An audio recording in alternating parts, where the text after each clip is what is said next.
Hi friends, welcome to మన Bommarillu. Upcoming రివ్యూలోకి వెళ్ళిపోదాం.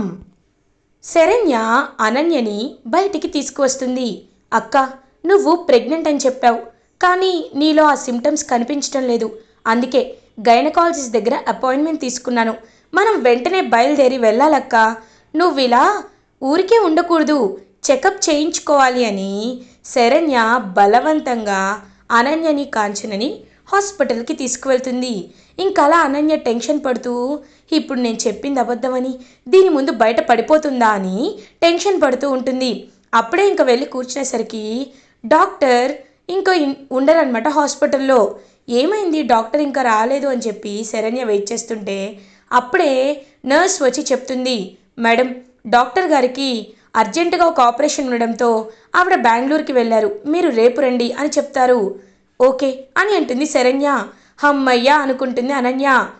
అంటే చెకప్ చేస్తానని చెప్పారు కాబట్టి బ్లడ్ టెస్ట్ మ్యాండేటరీ, సో వెళ్ళేటప్పుడు బ్లడ్ టెస్ట్ చేయించుకొని వెళ్ళండి, బ్లడ్ ఇచ్చేసి వెళ్ళండి అని చెప్పి ఇంకలా అనన్యకి బ్లడ్ టెస్ట్ చేయించి రిపోర్ట్స్ కోసం రేపు రమ్మని చెప్తారు డాక్టర్, నర్స్.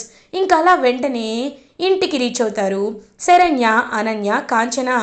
ఇది ఇలా ఉండగా ఆనంద భైరవి అలా ఇంకా నడుచుకుంటూ కిందకి వస్తుంటే దర్శన్, రోహిత్ వీళ్ళందరూ హడావిడిగా ఉంటారు. అన్నీ వచ్చేసాయా, డెకరేషన్ కరెక్ట్గా చేయాలి, కేక్ వెంటనే ఇలా అని చెప్పి ఇంకంతా అరేంజ్ చేస్తూ ఉంటారు. నాన్న, దర్శన్ ఏం చేస్తున్నారు అని అడుగుతుంది ఆనందభైరవి. అమ్మ, ఈవినింగ్ నీ కేక్ కటింగ్ పార్టీని గ్రాండ్గా అరేంజ్ చేయాలి కదమ్మా అని అంటారు దర్శన్.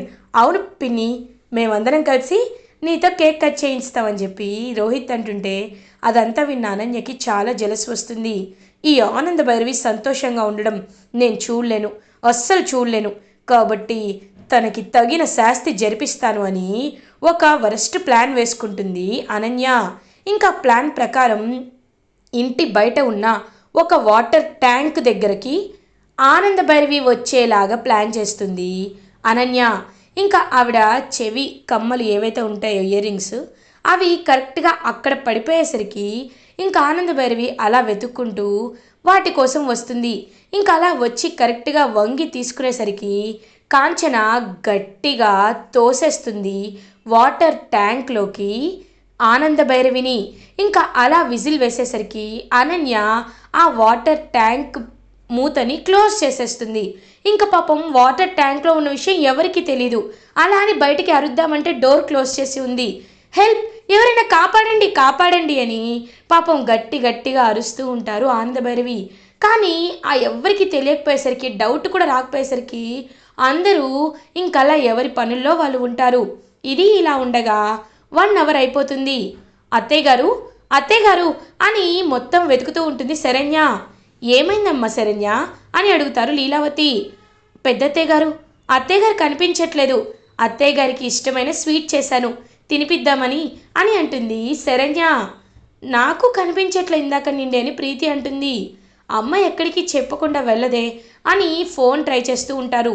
ఫోన్ కూడా బెడ్రూమ్లోనే ఉండడంతో ఇదేంటి హుటాహుటినా అత్తయ్య గారు ఎక్కడికి వెళ్ళారు అని శరణ్య అనుకుంటుంది. అప్పుడే ఇంక శరణ్యకి కుడి కన్ను అదురుతూ ఉండేసరికి భయం వేస్తుంది శరణ్యకి. ఇదేంటి, నా మనసు ఏదో కీడు శంకిస్తుంది, జరగకూడదు ఏమైనా జరుగుతుందా, అత్తయ్య గారు సడన్గా కనిపించకుండా పోయారు, ఏమై ఉంటుంది అత్తయ్య గారికని అత్తయ్య గారు అని మొత్తం అందరూ వెతకడం స్టార్ట్ చేస్తారు. అత్తయ్య గారు అని చెప్పి చుట్టూ వెతుకుతూ ఉంటే అప్పుడే దర్శన్కి ఒక ఐడియా వస్తుంది. అన్నయ్య, మన ఇంటి దగ్గర సీసీటీవీ ఉంది కదా, అందులో ఒకసారి చూద్దాం, అమ్మ బయటికి వెళ్ళిందేమో కనబడుతుంది కదా అని అంటారు. ఓకే పద వెళ్దామని చెప్పి ఇంకా వాచ్మెన్ శేఖరన్ దగ్గరికి వచ్చి సీసీటీవీ చూపించమని అడుగుతారు దర్శన్ అండ్ రోహిత్. ఇటువైపు శరణ్య అలా వెతుక్కుంటూ వచ్చేసరికి పడిపోయిన ఇయర్ రింగ్ కనబడుతుంది. ఇది అత్తయ్య గారి ఇయర్ రింగే అంటే, అత్తయ్య గారు, అత్తయ్య గారు, అత్తయ్య గారు అని గట్టిగా పాపం శరణ్య అరిచేసరికి ఇంకా బాగా ఆ నీళ్ళల్లో మునిగిపోయిన ఆనంద భైరవికి ఒక్కసారిగా శరణ్య వాయిస్ వినిపించేసరికి హా అని చెప్పి పైకి లేస్తుంది. ఇంకా అలా మునిగిపోయిన ఆవిడ పైకి లేచి ఆ డోర్ని టప టప టప కొట్టేసరికి అప్పుడు శరణ్యకి సౌండ్ వస్తుంది. ఇంకా వెంటనే అత్తయ్యగారు అని చెప్పి డోర్ ఓపెన్ చేసి చూసేసరికి ఆనంద భైరవి ఇంకా బాగా మునిగిపోతూ మొత్తం బాడీ అంతా గ్రీనిష్గా అయిపోబోతుంటే వెంటనే శరణ్య ఆనంద భైరవిని పైకి లాగుతుంది. ఇంకా అలా శరణ్య ఆనంద భైరవిని కాపాడి లోపలికి తీసుకొస్తుంది. పాపం ఇంక స్పృహ కోల్పోతుంది ఆనంద భైరవి. ఇంక అందరూ వెళ్ళి కాళ్ళు చేతులు రుద్దుతూ డాక్టర్ని ఇంటికి తీసుకొస్తారు. ఇంకా డాక్టర్ ఆవిడ వాటర్ మొత్తం బయటికి తీసి తను చాలాసేపు నీళ్ళలో ఉండడం వల్ల వాటర్ అంతా బాడీలోకి వెళ్ళిపోయింది. ఇప్పుడు తనకేమీ కాలేదు, షీఈ్ అవుట్ ఆఫ్ డేంజర్ అని చెప్పి ఇంకా అలా డాక్టర్ వెళ్ళిపోవడంతో శరణ్య పాపం అలా చూస్తూ అత్తయ్య గారు అసలు మీకు ఏం జరిగింది, ఏమైంది అత్తయ్య గారు అని అడుగుతుంది. పాపం శరణ్య నేను నా ఇయర్ రింగ్ పడిపోయిందని వెళ్ళానమ్మా. వెళ్ళేసరికి వెనకాల నుండి నన్ను ఎవరో తోసేసినట్లు అనిపించింది. వెంటనే పడిపోయాను. ఆ డోర్ కూడా క్లోజ్ అయిపోయింది. ఇదంతా కావాలని చేసినట్లు అనిపిస్తుంది అని అంటారు. వెంటనే అనన్య వైపు చూస్తూ ఆనంద భైరవి ఇంకా అలా దర్శన్ అమ్మా కావాలని కాదమ్మా, నిజంగా కావాలనే చేశారు అని అంటాడు దర్శన్. ఒక్కసారిగా షాక్ అయిపోతారు ఫ్యామిలీ మెంబర్స్ అందరూ. ఇంకా ప్రీతి ఏం మాట్లాడుతున్నావు దర్శన్ అని అంటుంది. అవును వదిన గారు, ఒకసారి ఈ వీడియో చూడండి అని సీసీటీవీ ఫుటేజ్ చూపించేసరికి క్లియర్గా అందులో క్రిస్టల్ క్లియర్గా అనన్య కావాలనే డోర్ ఓపెన్ చేసినట్టు, కాంచన తన్ని వెనకాల నుండి తోసేసినట్టు, అనన్య ఉండనట్టు అదంతా కనబడుతుంది. అనన్య కెమెరాలో కనబడదు, బట్ కాంచననే కదా ఆనంద భైరవిని తోసేసింది. So Kanchana will be in the main light.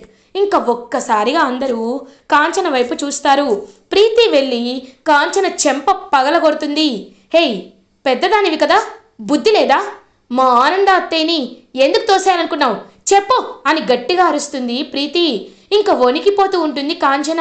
Ananya ఏమీ మాట్లాడకుండా గజ గజ వణుకుతూ ఉంటుంది. ఇంకలా లీలావతి అడుగుతుంటే సమాధానం చెప్పరేంటి? మా ఆనంద అంటే మీకు ఇంత కక్ష? మా ఆనందని చంపాలని చూసిన మిమ్మల్ని ఒక్క క్షణం కూడా ఉండనిచ్చేదే లేదు, పోండి బయటికి అని అంటారు లీలావతి. ఇంకా రోహిత్ వెంటనే ఇన్నాళ్ళు ఇంకా వీళ్ళని ఇక్కడే ఉంచుకొని లేట్ చేశాం. ఆల్రెడీ వీళ్ళు చేసిన పాత బాకీలు తప్పులు చాలా ఉన్నాయి. ఇంకా తప్పుల మీద తప్పులు చేస్తూనే ఉంటారు వీళ్ళు. ఇలాంటి రాక్షసుల్ని ఇంట్లో ఉండనివ్వకూడదు, పదండి అని చెప్పి ఇంకలా గెంటేస్తూ ఉంటారనమాట కాంచనని గెంటేస్తూ ఉంటే అనన్య ఏమి మాట్లాడకుండా అలా చూస్తూ ఉంటుంది. ఇంకా అనన్య వైపు కాంచన చూస్తూ అమ్మీ నేను బయటికి పోయినా నువ్వు మాత్రం ఇక్కడే ఉండమ్మీ అని కాంచన మెల్లగా చెప్తుంటే అనన్య చాలా బాధపడుతూ ఉంటుంది కాంచన వైపు చూసి. ఇంకప్పుడే కరెక్ట్గా తన్ని బయటికి ఇలా గెంటేసేసరికి లీలావతి వాళ్ళు శేఖరం వచ్చి కాంచనని పట్టుకుంటాడు. ఇంకా వెంటనే కాంచన శేఖరం వైపు చూస్తూ ఉంటుంది. శేఖరం తన్ని వెంటనే బయటికి గెంటేయ్ అని అంటారు.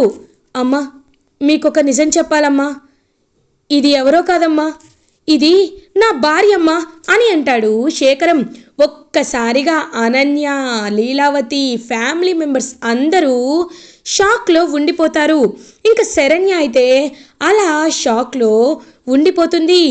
శేఖరం ఏం మాట్లాడుతున్నావు నువ్వు అని అడుగుతారు లీలావతి. అవునమ్మా ఇది నా భార్య, ఎప్పుడో తప్పించుకొని వచ్చేసింది. ఇదే అని నేను ఎన్నిసార్లు నిరూపించాలనుకున్నా, దీనివల్ల నేను నిరూపించలేకపోయాను. ఇదిగో ఈ ఇంటికి మళ్ళీ ఇక్కడికి వచ్చింది. దీని సంగతి నేను చూసుకుంటానమ్మా. నా మొహం చూసి ఇక్కడే దీన్ని ఉండనివ్వండి అమ్మా. బయటికి వెళ్తే దీని మొహం చూసే వాళ్ళు కూడా ఎవరు ఉండరు. మీకు దండం పెడతానమ్మా, మీ కాలు పట్టుకుంటాను అని అంటాడు వాచ్మెన్ శేఖరం. సరే నీ భార్య కదా, కానీ ఈ ఇంట్లోకి దీనికి అర్హత లేదు. వచ్చారంటే ఏం చేస్తామో మాకే తెలీదు. నీ భార్య కాబట్టి నీతోనే ఉంటుంది అని ఇంకా లీలావతి, రోహిత్ వాళ్ళందరూ చెప్పేసి ఆనంద దగ్గరికి వెళ్ళిపోతారు. ఆనంద భైరవి అలా ఇంకా అనన్య వైపు చూస్తూ ఉంటుంది. అంటే ఈ శేఖరం నిజంగా నా నాన్న? అసలు ఇది నేను నమ్మలేకపోతున్నాను. అమ్మ ఎందుకు వదిలేసి వచ్చేసిందా అంటే కారణం ఇదనమాట. అలాంటి వాడితో ఉండలేక వచ్చేసింది. నా పరిస్థితి కూడా అలా అవ్వకూడదు. ఈ ఇంట్లో నన్ను ఉండనిస్తున్నారు, అమ్మని మాత్రమే గెంటేశారు. తీర్చుకుంటా, పొగ తీర్చుకుంటా అని అనన్య మాత్రం అలా సైలెంట్గా చూస్తూ ఉంటుంది. ఇది ఇలా ఉండగా మార్నింగ్ అవుతుంది. ఇంకా శరణ్య అప్పుడే వర్క్ చేస్తూ ఉంటే శరణ్యకి హాస్పిటల్ నుండి కాల్ వస్తుంది. హలో మేడం, నిన్న బ్లడ్ టెస్ట్కి బ్లడ్ ఇచ్చారు కదా, ఆ రిపోర్ట్స్ వచ్చాయి, డాక్టర్ గారు కూడా ఉన్నారు, కాబట్టి మీరు రావచ్చు అని చెప్పేసరికి ఇంకా అలా శరణ్య బయలుదేరాలనుకుంటే వద్దు, ఇప్పుడు అక్కని మళ్ళీ బయటికి తీసుకువెళ్తే ఏదో అనుకుంటారు, నేనే వెళ్ళి ఆ రిపోర్ట్స్ తీసుకొని వస్తాను, తర్వాత అక్కని తీసుకువెళ్తాను అని చెప్పి ఇంకలా శరణ్య బయలుదేరుతుంది. ఆ రిపోర్ట్స్ని చూస్తుందనమాట శరణ్య. తను పర్ఫెక్ట్లీ ఆల్ రైట్, తను మీరు హాస్పిటల్కి ఎందుకు తీసుకొచ్చారు అని అడుగుతారు రిపోర్ట్స్ చూసి డాక్టర్. ఇది మా అక్క రిపోర్ట్స్ డాక్టర్, మా అక్క ప్రెగ్నెంట్ అని అంటారు. వాట్? నో నో నో, తను ప్రెగ్నెంట్ కాదు అని అంటారు. ఒక్కసారిగా షాక్ అయిపోతుంది శరణ్య. డాక్టర్ అని అంటుంది. అవును, తను ప్రెగ్నెంట్ కాదు, మీకు ఆవిడ అబద్ధం చెప్పింది, ఆవిడ బ్లడ్ రిపోర్ట్స్ బట్టే తెలుస్తుంది ఆవిడ ప్రెగ్నెంట్ కాదని అని వెళ్ళిపోతే ఒక్కసారిగా షాక్ అయిపోతుంది శరణ్య. అంటే కుక్కతో ఒక వంకరలాగా అక్క బుద్ధి ఇంకా మారలేదన్నమాట. మారిపోయిందని నమ్మినందుకు నన్ను నేనే తిట్టుకోవాలి. అక్క అబద్ధం చెప్తావా? అయితే పెద్దమ్మతో కలిసి నువ్వే అత్తయ్య గారిని కూడా చంపాలని ప్లాన్ వేసి ఉంటావు. ఖచ్చితంగా నిన్ను వదిలిపెట్టను అని శరణ్య ఇంటికి బయలుదేరుతుంది. ఇది ఇలా ఉండగా ఆనందభైరవి అలా ఇంకా ఫైల్స్ చూస్తూ ఉంటే అప్పుడే అక్కడికి దర్శన్ వస్తాడు. వచ్చి ఆనందభైరవి వైపు చూస్తూ, అమ్మా నీకు ఇప్పుడు ఎలా ఉంది అని అడుగుతారు. నాకు బాగానే ఉంది నాన్న దర్శన్, కానీ నాకు నీ గురించే అర్థం కావటం లేదు. నువ్వు చాలా ముభావంగా ఉంటున్నావు. నా బర్త్డే సెలబ్రేషన్స్ చెడిపోయిందనే కదా. నువ్వేమీ బాధపడద్దు, ఒక బర్త్డే కాకపోతే ఇంకొక బర్త్డే చేసుకోవచ్చు, కానీ లైఫ్ నాశనమైతే మళ్ళీ తిరిగి తెచ్చుకోలేం కదా అని అంటారు. అమ్మా నువ్వు దేని గురించి మాట్లాడుతున్నావో నాకు అర్థం కావట్లేదు అని అంటారు దర్శన్. నేను మాట్లాడుతుంది నీ లైఫ్ గురించి నాన్న. నేను నిన్ను గత వారం నుండి గమనిస్తున్నాను. నువ్వు శరణ్యతో ముభావంగా ఉంటున్నావు, శరణ్యపై కోప్పడుతున్నావు, చిరాకు పడుతున్నావు. తను తెలియక చేస్తున్న తప్పుల్ని కూడా కావాలనే చేస్తున్నట్టు ఎత్తి చూపిస్తున్నావు. ఎందుకు నాన్న, ఎందుకు అని అడుగుతారు ఆనందభైరవి. నీకెలా చెప్పనమ్మా, తను ఒక హంతకురాలని, నన్నే హత్య చేయించాలనుకుందని, తనకి ఆశయం అంటే ఆస్తే కానీ మనం కాదని నేను ఎలా చెప్పాలమ్మా అని మనసులో అనుకుంటాడనమాట దర్శన్. నాన్న దర్శన్, నీ కళ్ళు చూస్తుంటేనే అర్థమవుతున్నాయి, నువ్వు ఏదో విషయంలో బాధపడుతున్నావు. ఒకసారి నీ చెయ్యివ్వు అని ఆనందభైరవి చేతిలోకి తీసుకొని ఈ అమ్మకి చెప్తే అన్నీ సాల్వ్ అయిపోతాయి. నాకు మాట ఇచ్చు చెప్పు, ఏమైంది? నువ్వు శరణ్యతో ఎందుకు సరిగ్గా ఉండటం లేదు చెప్పు నాన్న అని అడుగుతారు. అమ్మా నేను చెప్తే విని తట్టుకునే శక్తి నీకు ఉంటుందో లేదో నాకు తెలియదమ్మా, కానీ నేను చెప్పేది నిజం. ఆ శరణ్య మనం అనుకున్నంత మంచిది కాదమ్మా. తను నన్ను నన్ను చంపించడానికి ప్రయత్నించిందమ్మా. నీకో విషయం తెలుసా? సమీరా ఉంది కదా, సమీరా, తనకి క్యాన్సర్, కొద్ది నెలల్లో చనిపోతుందనుకున్నారు. అప్పుడే శరణ్య వెళ్ళి సమీరని చంపేసింది. తర్వాత నన్ను కూడా చంపించాలని ఒక రౌడీతో మాట్లాడింది. నేను నా కళ్ళతో చూశాను, నా చెవులతో విన్నానమ్మా. శరణ్య ఈ ఆస్తి కోసమే తప్ప ఈ కుటుంబంలో ఒకరవ్వాలని తన ఇంట్లో అడుగు పెట్టలేదమ్మా అని అంటాడు దర్శన్. ఒక్కసారిగా ఆనందభైరవి షాక్ అయిపోతారు. నాన్న దర్శన్, అంటే నువ్వింకా ఆ సమీర వంకర బుద్ధి తెలుసుకోలేదా? ఇదంతా వాళ్ళ కుట్ర నాన్న, ఇదంతా ఆ జిత్తుల మరి నక్క అనన్య ప్లాన్. శరణ్యని నీ నుండి దూరం చేయడానికే కావాలని ఇరికించింది. ఇంకా నువ్వు సమీర గురించి మాట్లాడుతున్నావు కదా, సమీర అసలు అది ఏం చేసిందో తెలుసా, ఏం జరిగిందో తెలుసా అని ఆనందభైరవి ఆ రోజు తన యాక్టింగ్ చేస్తుంటే వీళ్ళు వెంటపడి తనని పరిగెత్తిచ్చి ఇంకా ఆ రోజు జరిగిందంతా చెప్తుందనమాట ఆనందభైరవి. అమ్మా అని అంటాడు దర్శన్. చూడన్న దర్శన్, నాకు ఈ కుటుంబం అంటే ఎంత ఇష్టమో నీకు తెలుసు కదా. ఈ కుటుంబంపై ఒట్టేసి చెప్తున్నాను, నేను చెప్పినవన్నీ పచ్చి నిజాలు. ఆ సమీర నీ వెనకున్న ఆస్తి కోసమే నిన్ను ప్రేమించింది. నువ్వు తనకి దక్కలేదని క్యాన్సర్ నాటకం ఆడింది. శరణ్య ఈ విషయం నాకు చెప్పలేక బాధ అనుభవించలేక నరకం అనుభవించింది. నాకు ఆ విషయం తెలుసు నాన్న. అప్పుడే కరెక్ట్గా శరణ్య ఆనంద భైరవి దగ్గరికి వస్తుంది. అత్తయ్య గారు, మీకేమీ కాలేదు కదా, మీకోసం గుడికి వెళ్ళొచ్చానండి అని ఇంక బొట్టు పెట్టేసరికి దర్శన్ అలా చూస్తూ ఉంటాడు శరణ్య వైపు. నాన్న దర్శన్, ఇప్పుడు చెప్తున్నాను, మీ ఇద్దరిది దేవుడు కలిపిన బంధం. శరణ్య నీకు పర్ఫెక్ట్ వైఫ్ నాన్న. శరణ్య లాంటి భార్య దొరకడం నీ పూర్వ జన్మలో నువ్వు చేసుకున్న అదృష్టం. ఇలాంటి సౌమ్యురాలు, నిదానస్తురాలు, మంచి ఆలోచించేవారు, అవతలి వాళ్ళు మనకి చెడు చేయాలన్నా మంచి చేయాలనుకునే గొప్ప స్వభావం ఉన్న మనిషి నాన్న శరణ్య.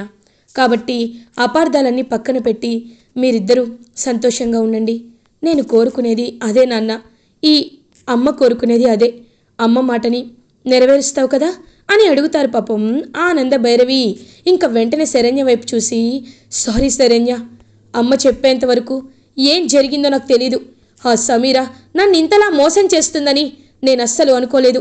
I'm sorry. ఇప్పటి నుండి మన మధ్య ఇంకా ఎలాంటి అపార్థాలు ఉండవు అని శరణ్య వైపు చూస్తూ చెప్తాడు దర్శన్. శరణ్య చాలా హ్యాపీగా ఫీల్ అవుతుంది. ఇది ఇలా ఉండగా మార్నింగ్ అవుతుంది. ఆనంద భైరవి అలా ఇంకా హాల్లోకి వచ్చి, నాన్న దర్శన్, శరణ్య, రోహిత్, ప్రీతి రెండమ్మా అని పిలుస్తారు. ఏంటత్తయ్య గారు అని అడుగుతుంది ప్రీతి. అమ్మ ప్రీతి, మీకు ఒక సర్ప్రైజ్, ఇదిగో మీ ఇద్దరి కోసం 2 కవర్స్ తెప్పించాను, తీసుకోండి అని ఇస్తుంది. ఇంకా ఆనంద భైరవిని చూస్తూ ఉంటుందన్నమాట అనన్య.